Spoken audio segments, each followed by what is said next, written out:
This video will contain spoilers for the entire numbered Xenoblade Chronicles trilogy. If you have not played Xenoblade 1 yet, you will probably also be safe, as the Ino DLC is heavily rooted in Xenoblade 2 fanservice, so the only one-related stuff I'm likely to spoil is all of the stuff that the base game of 3 already does. Xenoblade 3's version 1.2 is out, and with it the second wave of DLC content. While the offerings on show here might be a bit lacking compared to similar updates from Xenoblade 2, that doesn't mean I have nothing to talk about. And just because all of the content revolving around Ino, the new DLC hero from this update, can be completed without finishing the game, doesn't mean she doesn't have new bits of lore in her stuff. While our new artificial blade friend is going to be the main subject of this video, before we talk about her and her quests, I would like to discuss a couple other things that are also evident in the 1.2 DLC. The first is voice acting, as all 6 of the main Ouroboros characters and Riku have new voiced lines in this update, and at least from the performances of a couple of them, it seems like they were recorded at a different time than the main game, suggesting that they have gotten voice actors back after the main game was finished to record things for DLC. This increases the chance of those characters returning in future bits of DLC, and while I'm sure the Ouroboros characters will have new voiced lines to discuss the second DLC hero, the fact that Riku also got more stuff suggests we may actually learn more about him in future updates.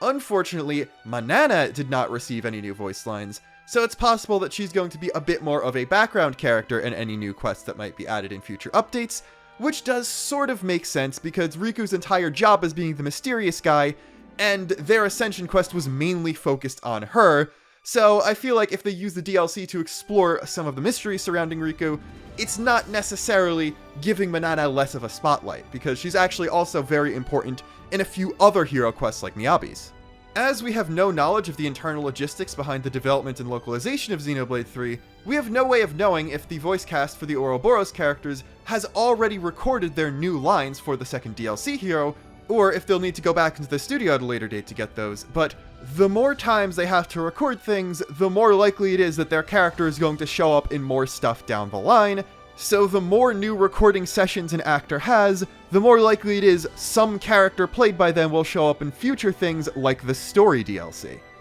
As for brand new characters, the most significant thing there is the Napon Archsage, which we now know the official pronunciation of and I've had wrong the entire time, who is voiced by Adam Howden, who you may know as being Shulk, who is kind of an important character to the Xenoblade series. This is, of course, very funny, and gives Howden the dubious honor of being the first English voice actor to play both a Napon and a Lalafell, but it was not intentionally designed as a reference for the Archsage to sound like Shulk, as evidenced by the fact that Howden uses a significantly different voice, and the fact that in Japanese it's actually Zed's VA playing the Archsage, not Shulk's. This means that despite the character being voiced by someone who played an important character in some other Xenoblade game in both languages, it wasn't for the sake of a specific reference, they just happened to cast people who had worked on the series before. That being said, if they've already gotten Adam Howden in a recording booth for Xenoblade 3 DLC, that exponentially increases the odds that he will be back actually as Shulk, most likely for the story expansion. As for the small bits of cutscenes related to Challenge Mode, it's pretty much exactly what you'd expect based on the stuff from 2 and Definitive Edition. However, I do think it's interesting that Riku does not recognize or understand the portal to the Land of Challenge, heavily suggesting that there are some big important things related to universal travel and wackiness that Riku in fact does not know, which I think increases the odds that he only knows how stuff works within Ionios and doesn't understand things outside of it. Amusingly, like the rest of Ionios, the Land of Challenge portal itself is a combination of Xenoblade 1 and 2 stuff, as it is both orange and blue, combining the 2 colors from the Challenge Mode portals from D, E, and 2 respectively. The Archsage's abode also bears a striking resemblance to both previous incarnations, being set on a giant stone structure that appears to be rising out of a hole in the middle of a void that resembles the Xenoblade 2 Cloud Sea. While the setting remains the same, the Archsage has once again redecorated, as the stone construct itself is completely different. In Xenoblade 2, there were columns reminiscent of Tantal or Old Torna, and in Definitive Edition, the entire thing was styled like a giant's tomb. In 3, it appears a bit more obviously run down, with some pieces conspicuously missing and a lot of plants growing over everything, but everything has a lot of gears and moving parts, and it looks like the entire Land of Challenge is a big contraption, with a lot of things resembling clock faces, heavily tying into the idea that Ionios has been in stopped time for thousands of years, leading to inevitable decay. While his color has been changed from yellow like he was in both previous games to white, it does appear that this Archsage is the same character who appeared in both previous games, and bizarrely enough, we actually get a small bit of lore for him, because he says that in order to become an Archsage, you must undergo endless training in many times and places, which suggests that in addition to traveling between universes, he also has some control over the realm of time itself, which, I mean, sort of makes sense if he's able to break into the Endless Now and steal people from within Ionios, but it also means that his appearances might not necessarily be linear. Not only was the Archsage able to access both the Xenoblade 1 and 2 worlds before they came back together in Ionios, he's also able to bring Shulk, Rex, and Elma together at the same time in 2's Land of Challenge. This is interesting because while Xenoblade 1 and 2 are in worlds that used to be one, and the two games take place at the same time, Xenoblade X actually takes place thousands if not millions of years in the past relative to both of those games, as it explicitly takes place in the year 2056 AD, 2 years after Earth was destroyed in 2054, while we know as a fact that Klaus destroyed Earth at some point in the 21st century, and it took what he considers eons to rebuild the world into Allrest in Xenoblade 2. Basically, while his actual canonicity regarding the games he shows up in is up for debate, the Archsage is easily top 2 in terms of total power within the entire Xenoblade series, possibly only losing to literally the Conduit. Also, him just existing lends more evidence to the possibility that Nopon are somehow from a higher plane of existence, which I don't think is even a meme theory anymore. It might just be real. Lastly, Console A is neither seen nor mentioned in any of patch 1.2, which means there's only one wave left of DLC for them to make an appearance before it's all but confirmed that the story expansion will take place in some way within Ionios in which they would appear. Without any additional knowledge about the Wave 3 hero beyond a data-mined, unfinished version of their artwork, it's impossible to tell whether or not there's a chance A will show up in their quests somehow, but regardless, if we're going pure odds, there are 2 pieces of DLC left, which means there's basically now a coin flip between whether or not A will show up in the second hero quest or in the story expansion. Okay, I know I said that the pre-Eno stuff was going to be short, but this is this channel. You should have expected it would take this long. Let's actually go through her 2 quests. I'm just gonna go through everything that I need to point out in order of when it is seen. Eno is met in the Dana Desert in the Fornis region, protecting a Nopon caravan from monsters, and once again the first person to notice her there is Mio, showing that she has the best hearing out of anyone in the party. This caravan includes 4 brand new Nopon NPCs who are all added to the affinity chart, as well as Eno herself, suggesting that the same will happen for the second DLC hero and their supporting cast. The names of these characters are Sunny, Chirio, Sumomo, and Totoma, and there's something actually kind of interesting on the affinity chart. Sumomo and Totoma, which are assistants to the other 2, are in their 20s, and Chirio and Sunny are in their late 30s, which isn't particularly surprising. Those are both ages that other Nopon in the game are, and Eno's age is question mark for good reason. But the affinity link between Sunny and Chirio explicitly states that they are a couple, which means that there are people outside the city who know what romantic relationships are.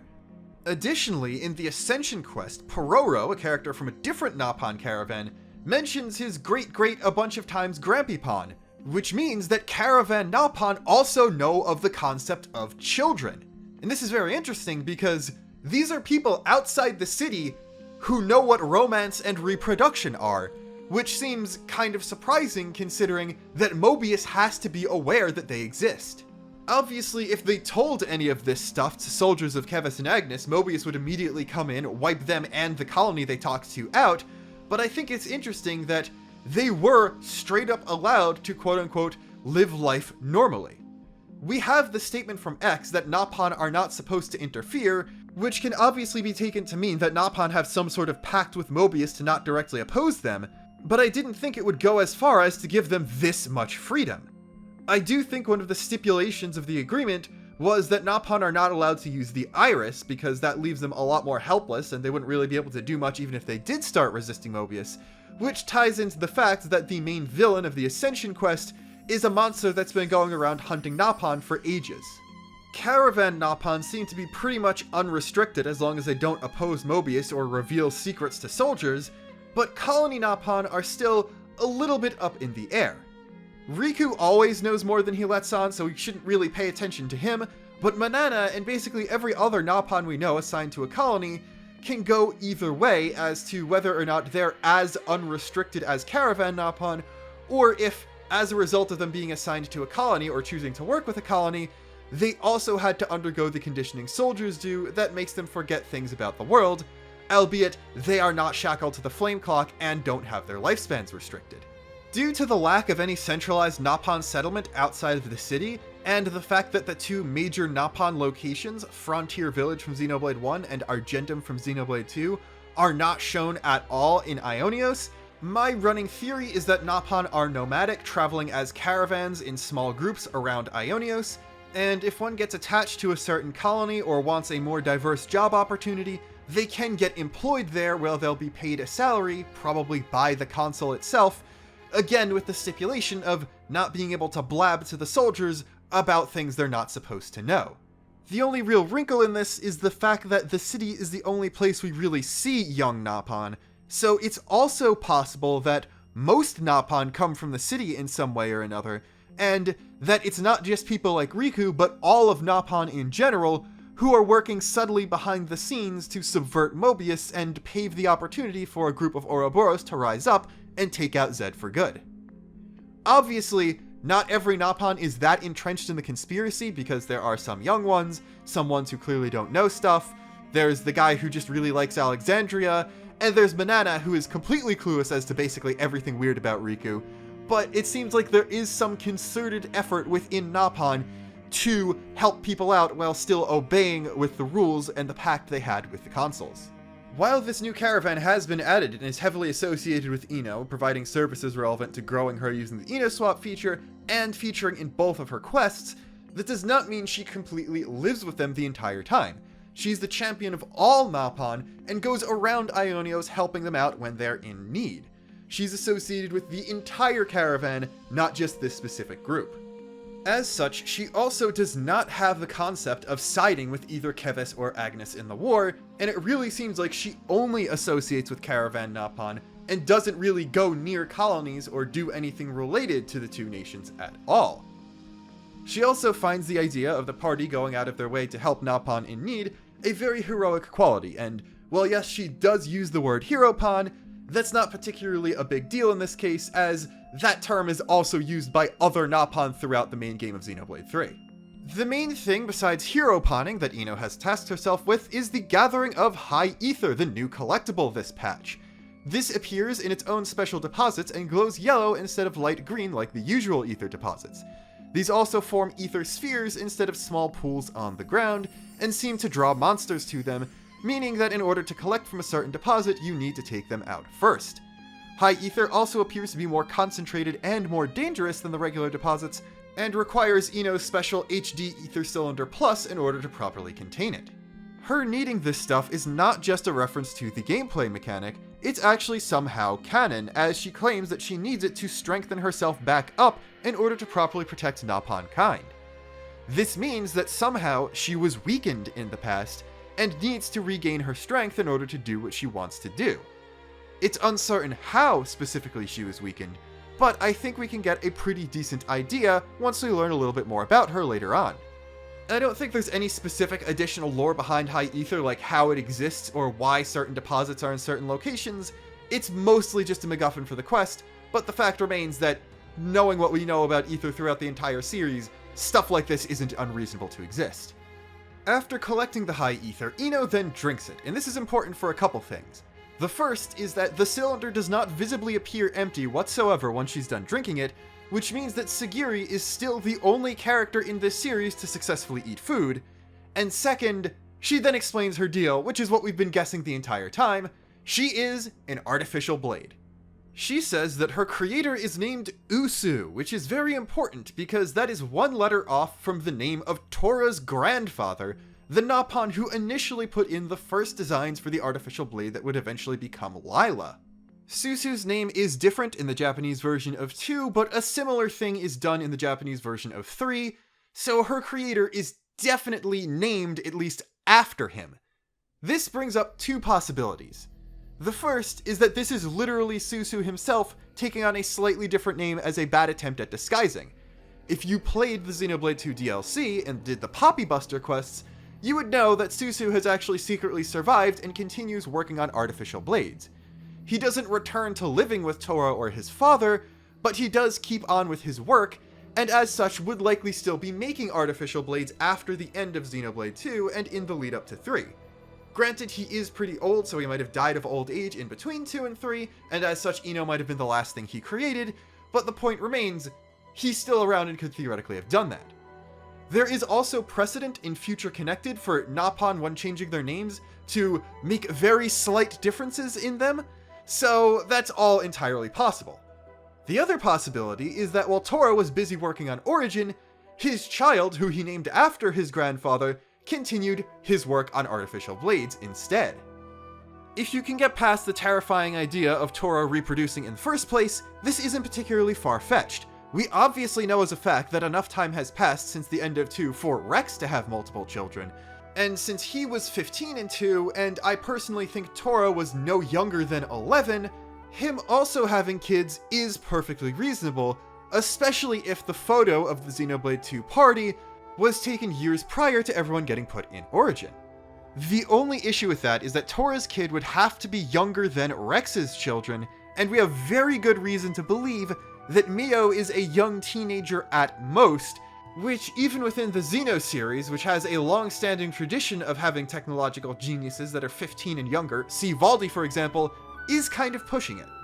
Ino refers to herself as the final artificial blade, which suggests that something caused Usu, and possibly Tora as well, to stop making them, which my guess would be the creation of Ionios and the Endless Now. She is probably the last artificial blade to have been created before Origin kicked in and Mobius took control of it. You can of course make a reasonable argument that she was created within Ionios and then Usu died in some way, but I think two universes being smushed together and the collective uncertainty of all humanity taking control of the new creation is a pretty good explanation for why she lost her powers, and possibly why she lost her creator as well. And we also obviously already know that it's possible for an artificial blade to be brought into Ionios because Poppy is there.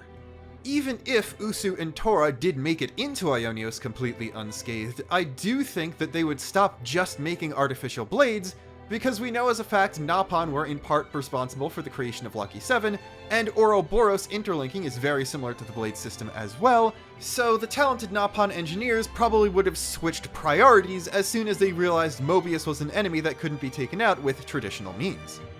In the same sentence, she also refers to herself as the bestest and most strongest of all artificial blades, and for the former of those two, I think the term bestest has been said enough in Xenoblade 3 that we can reasonably assume someone on the localization team is a big fan of the YouTube poops.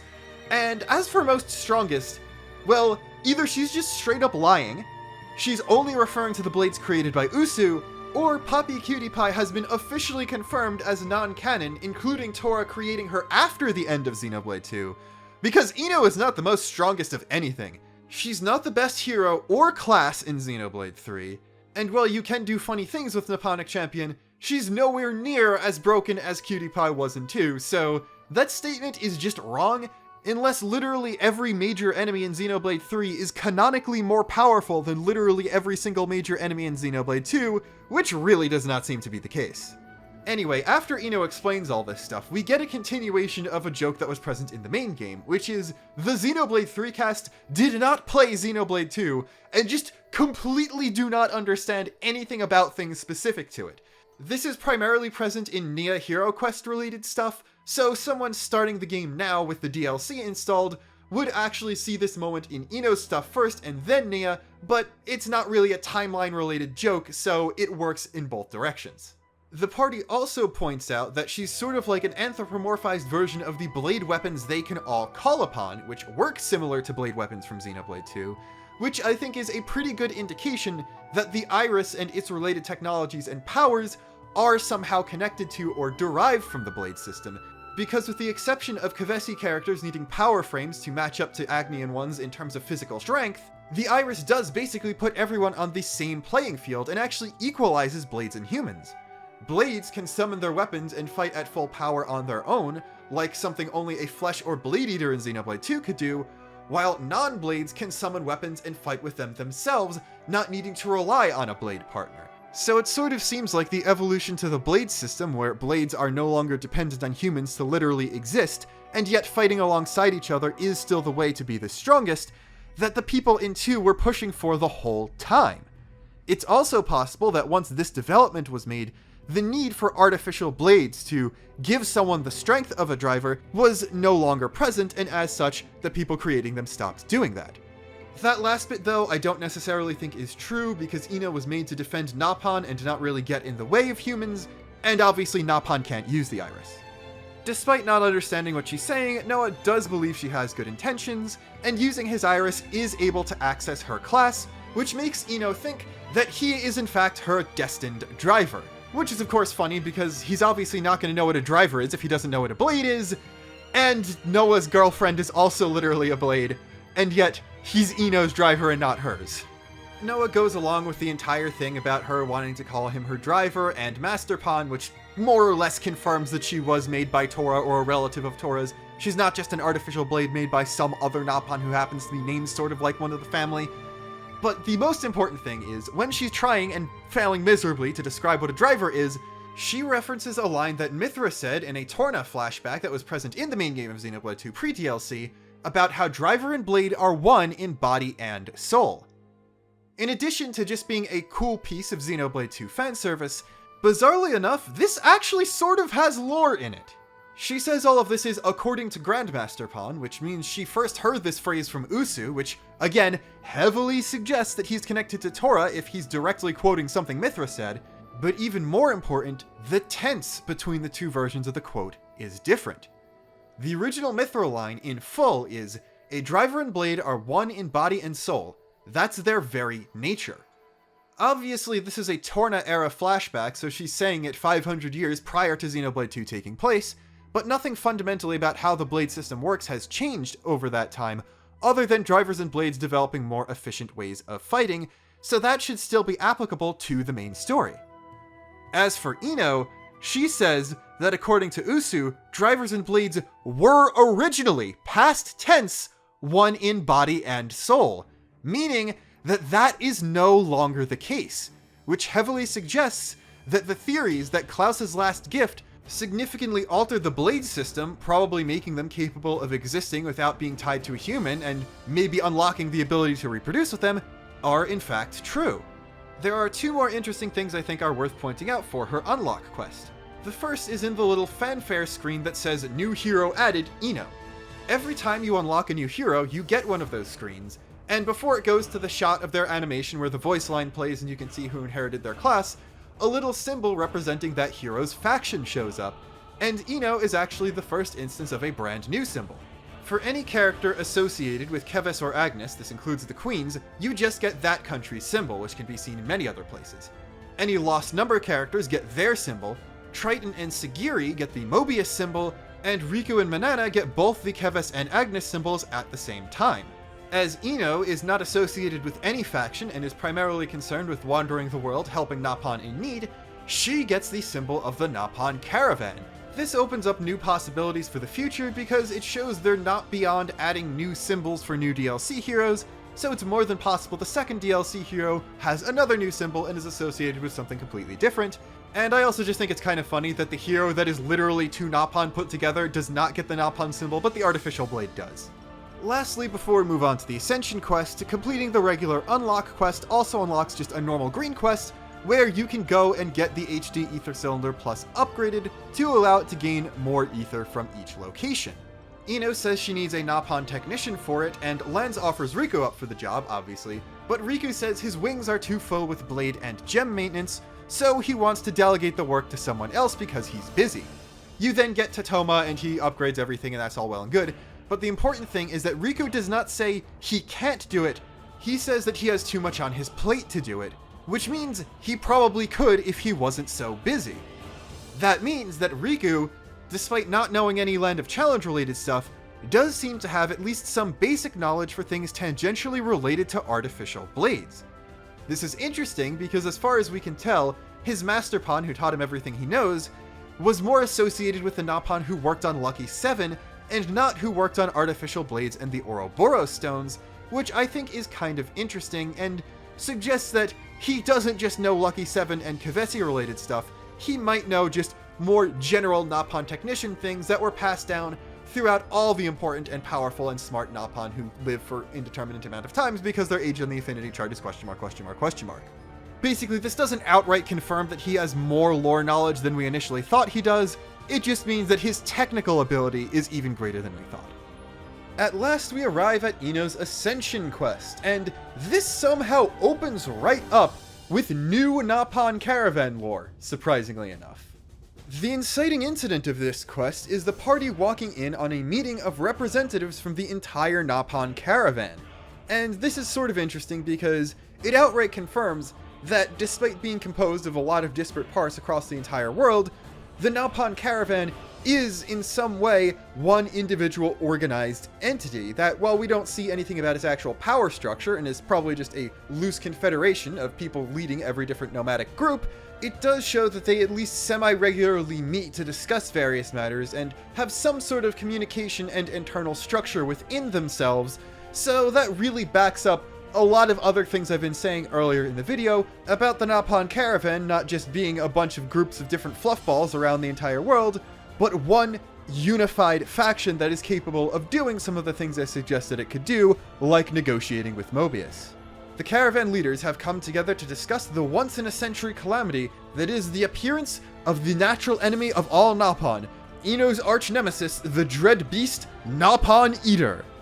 While it would be funny for this to somehow be a reference to Lin Li Ku from Xenoblade X, and you did come to a perfectly reasonable conclusion if you expected that the boss of a Napan-related quest would be a joke of some sort, but they did sort of make a joke like this already in a side quest with the base game, so I understand why they wouldn't want to do the same thing again. Ino calls the Napan Eater her sworn enemy, bound to her by a thread of fate, which sort of references the entire red string of fate theme, which is a very common thing that you'll see a lot in Japanese media, but is specifically referenced already in Xenoblade 3 through Noah having a red hair tie and Mio having a red thing in her braid, which is interesting because that connects the two of them together, and yet N and M do not have those design elements. But the more interesting thing about this is the idea that Ino has been trying to fight this thing for centuries, if it's a once-in-a-century occurrence, if it even showing up in the first place, and she's heard of it enough and been around the block enough to have tried to take it out multiple times before. This all suggests that she is very old and has probably been around since the early days of Ionios. In your first fight against it, the Napan Eater proves why it's been around for so long, as it's shown to be smart enough to be capable of assessing the situation, knowing when it's outmatched, and fleeing, which Ino does not like because she's a big superhero and wants a fair, complete fight. Her initial idea for reaching the Napan Eater when it's trying to run away actually references something from Xenoblade 1 that I did not expect to be acknowledged in this game whatsoever, and that is the High Entia's head wings and whether or not they actually work. Throughout the entirety of Xenoblade 1, we only see one character use their head wings to fly, and that does happen twice, and nobody else. That character's head wings are several times longer than Uni's, and Uni more or less directly states here that there's no way she could use hers to fly, let alone take the entire party with her to properly fight the Napan Eater. I think most people agreed that you did need larger wings than someone like Uni or Melia in order to fly in the first place. I guess it's just nice to have this almost direct confirmation. It is worth noting that in Xenoblade 1, the only time that a character uses this technique is to basically try and get away from a conversation they don't want to take part in whatsoever. So yeah, it doesn't seem to be very practical in all other cases, because the High Entia do have access to flying machines in Xenoblade 1, and those seem to both be a lot faster and a lot more precise, while also allowing the High-Endia to do things like stand up straight and properly wield their weapons if they wanted to use it for combat. It is likely that this is a technique a fully grown High-Endia with a reasonable mastery of ether and long enough wings would be capable of learning, though likely not without some difficulty, but after flying machines were invented, it became something there was a lot less practical use for, so it's likely that it fell out of fashion and most people didn't bother learning it. I can see why the character who does do it learned it though, and you would understand if you remember who that is. The gang does successfully rescue 3 Napon from the Eater and brings them back to a camp where their caravan mates are waiting, and Sunny from the camp that Ino was initially met at shows up to help out.